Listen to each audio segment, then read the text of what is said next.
আন্তর্জাতিক মান বজায় রেখে জাতীয় স্টেডিয়ামের মাঠ নির্ধারিত সময়ে প্রস্তুত হয়ে যাবে।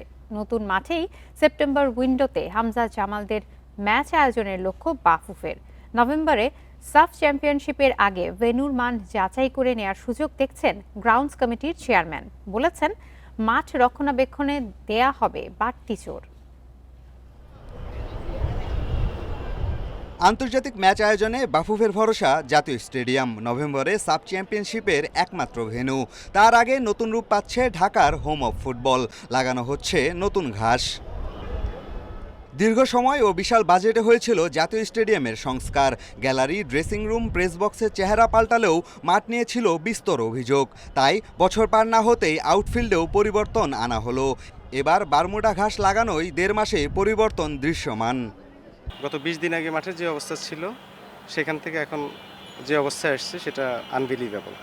তো আমরা জানি কি আমরা করতেছি, যদিও এটা নিয়ে অনেক অরি ছিল অনেকেই যারা এর আগে এই প্রসেসটা দেখে নেয়। বাংলাদেশে প্রথম আমরা এই স্প্রিগিং মেথডে ঘাস লাগাই। তো এবার 100% বালি দিয়ে করা, মিক্সড বালি দিয়ে করা, যে কারণে ফুল রেইনি সিজনে যদি এখানে খেলা হয় কখনো মাঠে কাদা হবে না। ইতিমধ্যেই আমরা কয়েকবার মাঠে গিয়েছি, তো আমরা যা দেখেছি আসলে মাঠের কাজের অগ্রগতিতে আমরা সন্তুষ্ট।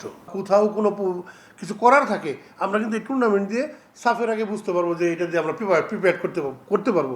অর্ধকোটির বেশি বাজেটে দেশীয় প্রতিষ্ঠান মেটাফোর স্পোর্টসকে মাঠের কাজের দায়িত্ব দিয়েছে বাফুফে। বর্তমান অবস্থা দেখে সন্তুষ্ট জাতীয় দলের কোচ থমাস ঢুলি।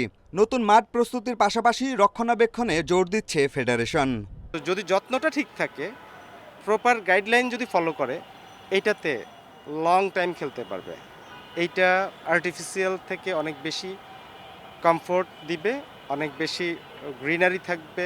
যেহেতু ইন্টারন্যাশনাল টুর্নামেন্টের জন্য এই একটা মাঠই আমাদের হাতে আছে এখন সব ভালো অবস্থায়, তো এটাকে রক্ষণাবেক্ষণ করার জন্য যেরকম সাহায্য সহযোগিতা আমরা জাতীয় ক্রীড়া পরিষদের কাছে চাবো, আমরা আমাদের ফুটবল ফেডারেশন থেকেও ব্যক্তিগত উদ্যোগে কিন্তু আমরা এটা রক্ষণাবেক্ষণের জন্য নতুন করে দায়িত্ব দিতে যাচ্ছি।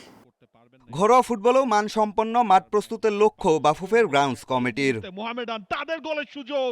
পিয়াস সাহা, ইন্ডিপেন্ডেন্ট নিউজ, ঢাকা।